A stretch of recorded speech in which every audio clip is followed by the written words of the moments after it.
Olá, meus queridos. Chegou o dia da nossa prova de história.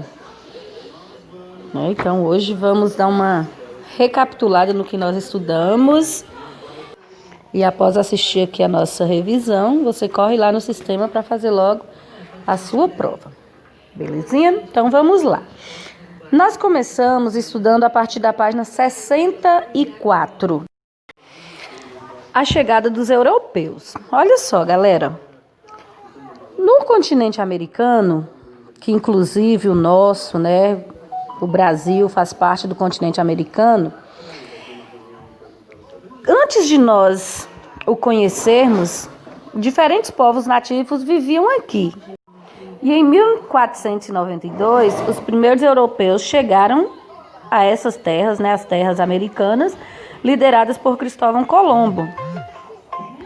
Já sabem, a América é dividida em 3 partes, né? América do Sul, América Central e América do Norte.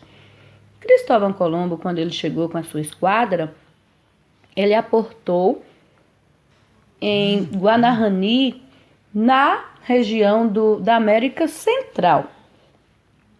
Eles saíam lá da Europa, vinham navegando mar abaixo. Eles tinham um objetivo, que era encontrar riquezas, encontrar ouro, prata, para levar para o reino da Espanha. Por isso que eles saíam em grandes navegações, né?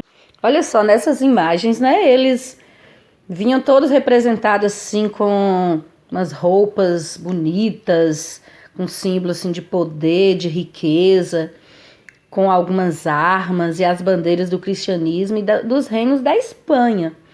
E ao seu redor, né, ao lado deles, aí a gente pode observar que tem algumas pessoas agachadas, ajoelhadas, assim, indicando submissão. Parecem, né, ser os povos indígenas, que eles chegaram e já encontraram esses povos. No ano seguinte, em 1493, eles retornaram para a Espanha. E depois eles voltaram mais umas 3 vezes às ilhas daquele arquipélago com o intuito, né, de encontrar o ouro que eles acreditavam que existia naquelas terras. Nisso, Colombo morreu, né, em 1506, pouco tempo depois de Pedro Álvares Cabral chegar ao Brasil, né?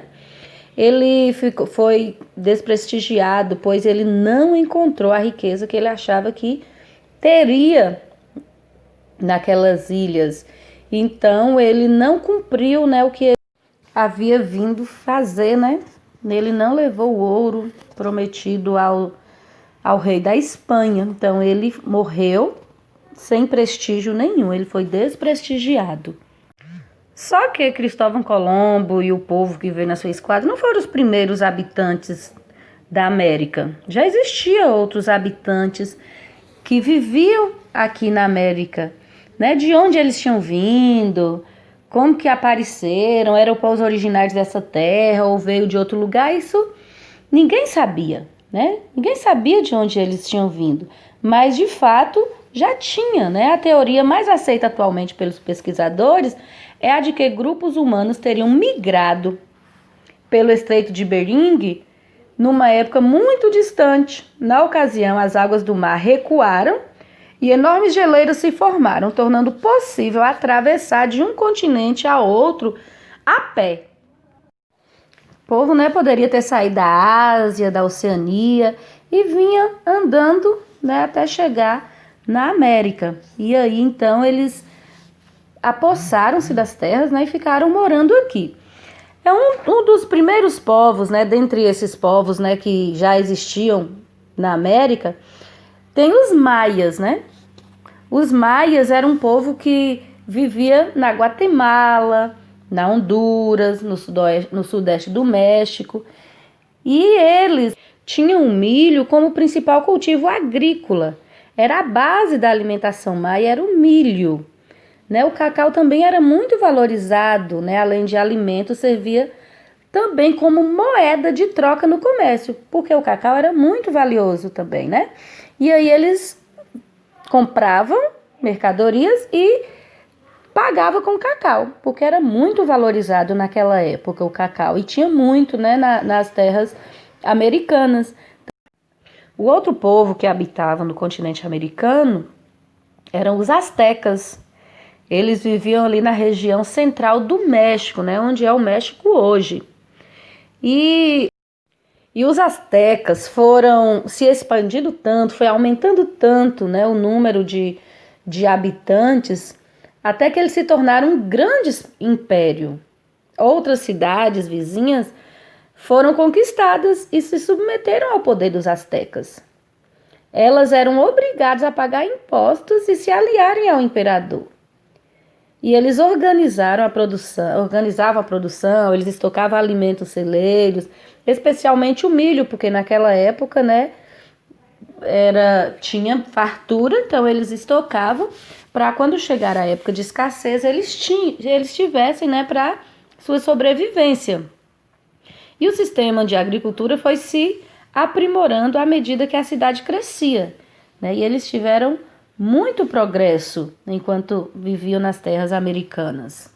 Até hoje, né, na bandeira do México, no meio dela, no centro, tem uma águia com uma serpente nas garras, né, que faz lembrar a lenda asteca daquela época. É uma forma deles valorizarem a identidade daquele povo ancestral e tornar viva na memória dos mexicanos o relato das origens do seu país. A cidade de Tenochtitlan, a Pro nem sabe falar direito, era muito grande, muito urbanizada, tinha muita gente morando, né? Era muito povoada. E eles trabalhavam muito com artesanato, com cerâmica, esteira, cebola, era muita coisa que eles comercializavam. Só que eles não tinham dinheiro. Naquela época ainda não existia a moeda, não existia o dinheiro no continente americano. Eles trocavam os produtos entre si. Isso era chamado de escambo, eles praticavam o escambo. E ainda tinha uma lei que as pessoas que praticavam, né, que tinham o hábito de se comercializar, tinham a prática comercial, era bem severa essas leis.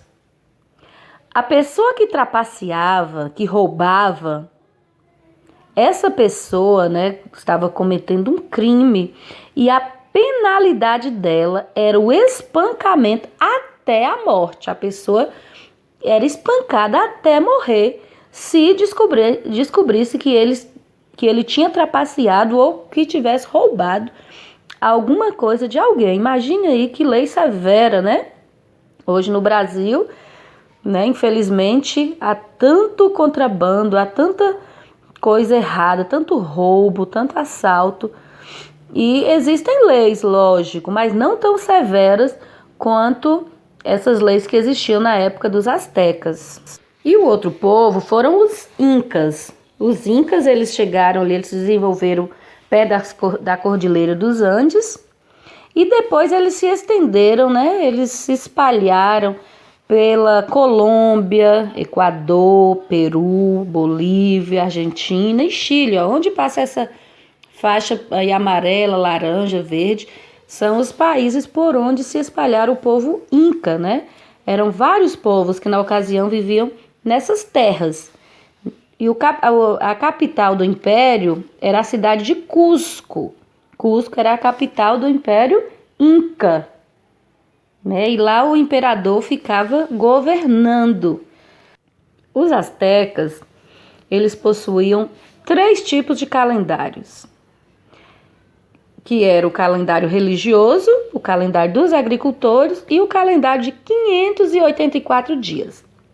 O calendário religioso, eles organizavam o tempo em 260 dias e marcava a época das festas e dos sacrifícios dos deuses.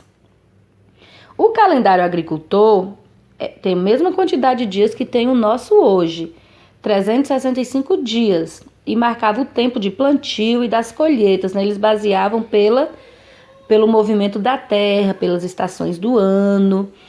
E então os astecas, eles usavam o ano dos agricultores para servir, de base para fazer as suas plantações. E também tinha o calendário de 584 dias, que era baseado pelo movimento do planeta Vênus. O planeta Vênus ele demora 584 dias para dar uma volta ao redor do Sol. Então eles baseavam pelo movimento de Vênus, que tinha importância sagrada para esse povo. Ok, galera? Então olha só, qualquer dúvida antes da prova, dá uma lidinha no livro, tire as suas dúvidas e depois disso você corre lá no sistema para fazer logo a sua avaliação, tá? Eu acredito na sua capacidade, acredito no seu potencial. E se você dá uma estudadinha antes, depois de ouvir o que a prof falou, depois das atividades realizadas, você vai conseguir fazer sem ao menos necessitar do auxílio do livro, que eu tenho certeza que você é muito, mas muito capaz. Um grande beijo e boa sorte!